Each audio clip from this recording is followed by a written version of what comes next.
Oui, Monsieur le Président, écoutez, vraiment, c'est dans la lignée de ce que vient d'indiquer Dominique Escaron, c'est-à-dire que ce plan Canopé, il noircit beaucoup de pages et il y a sûrement beaucoup de bonne volonté, je pense, mais vous expliquez que vous voulez planter des arbres, limiter l'imperméabilisation des sols, mais la réalité de la politique qui est suivie par la métropole ne correspond pas à cela, parce que c'est une bétonisation intensive et la création d'îlots de chaleur, îlot par îlot. Hein.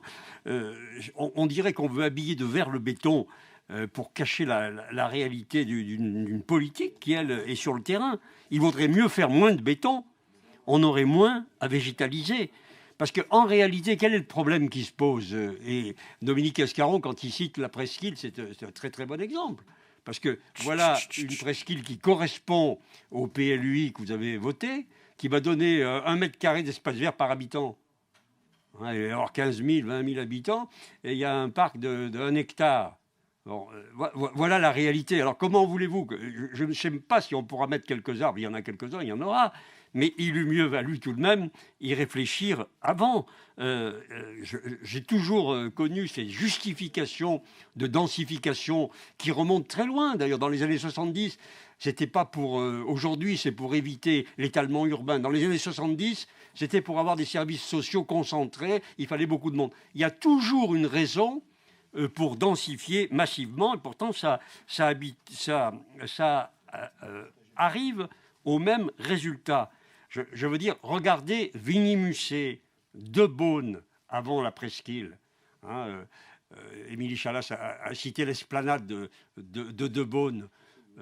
Personnellement, je n'ai comme maire, il n'y avait qu'une caserne dont j'ai pu hériter, c'est Régnès-Bayard. Il y avait la même caserne que de Beaune, c'est-à-dire ces fameuses cours militaires classiques avec ces platanes, etc. Bon, personnellement, tout à fait bêtement, quand on a aménagé une caserne comme Régnès-Bayard, j'ai demandé qu'on garde les platanes.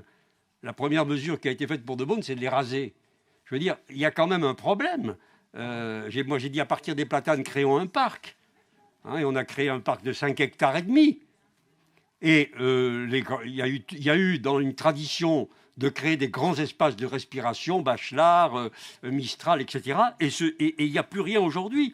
Et moi, quand je regarde Flaubert, que vous conduisez, la métropole, puisque c'est une scène de la métropole, avec 2000 logements, 100 parcs supplémentaires, et vous expliquez qu'on va planter des arbres. Président, il y a un problème. Il y a quand même un problème. Comment ça va se passer? Grand-Alpes ou les portes du Vercors pour sortir de Grenoble puisque vous le souhaitez, et je m'y plève, je connais mal les projets, mais je ne vois pas beaucoup d'espace de respiration. Les premiers habitants qui sont allés voir, vous avez fait une réunion sur Alibert dans la partie Grenoble et Chirol, ont été un peu effrayés là aussi.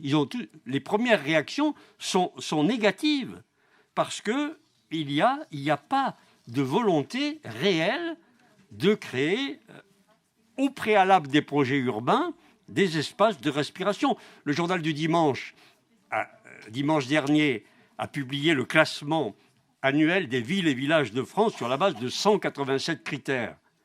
Et il a rejoint le classement de l'UNEP sur les villes vertes. La partie urbaine de la métropole est une des dernières de France pour les espaces verts par habitant.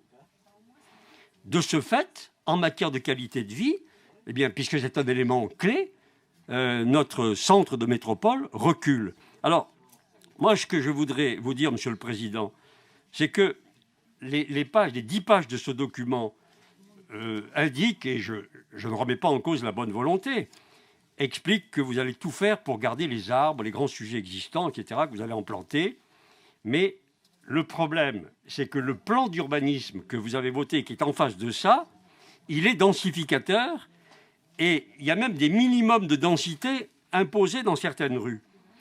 Moi, je crois vraiment qu'il faut vraiment travailler là-dessus et être totalement attentif. Vous avez cité, Monsieur le Président, vous avez dit, vous êtes et Dominique Escaron vient aussi de citer le musée de peinture.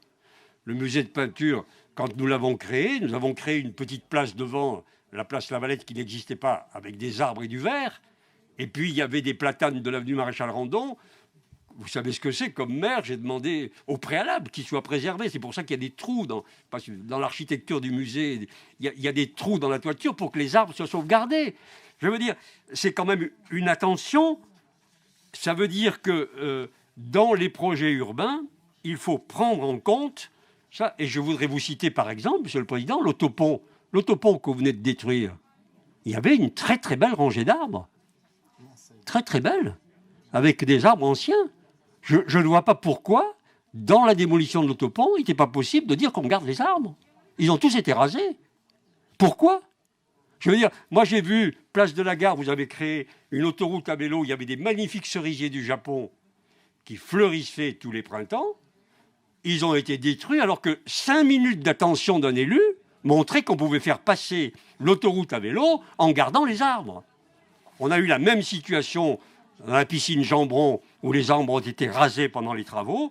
Partout, il y a, au contraire de ce que vous dites, il y a une inattention et des arbres qui tombent. Et Michel a cité la place Victor Hugo. Il y a des endroits où vous avez, à la place des rangées d'arbres, des rangées de candélabres.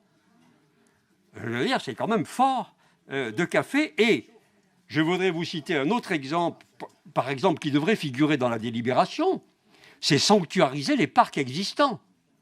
Comment peut-on délibérer sur les arbres et accepter que dans un parc de Grenoble, le parc Tars, on mette un immeuble à la place des arbres? Comment accepter que dans un quartier comme Beauvert de Grenoble, le dernier espace de respiration avec des arbres soit aussi densifié? Je pense qu'il faut il faut vraiment regarder. Moi, je citerai aussi les voies cyclables. Monsieur le Président, rue Arago, rue Général Mangin, partout où il y a de très très belles pistes cyclables qui ont été créées, c'est du macadam, des milliers de mètres carrés de macadam sans aucun arbre. Donc il y a vraiment quelque chose à faire. Je ne pense pas que cette délibération y réponde vraiment, parce qu'il n'y a pas de véritable attention à ce sujet, et surtout parce que vous avez deux politiques qui s'opposent. Et il faut résoudre cette contradiction. Vous avez votre plan d'urbanisme et vous avez cette politique des arbres qui s'oppose et qui l'emporte. C'est le plan d'urbanisme. On le voit dans des quartiers grenoblois comme l'île Verte, où on va construire, là aussi, les derniers îlots de respiration qui restent. Les habitants se plaignent et on leur dit « mais c'est le PLU ». C'est le PLUI, on ne peut pas faire autrement. Les élus répondent « ah mais non, on ne peut rien, c'est le PLUI ».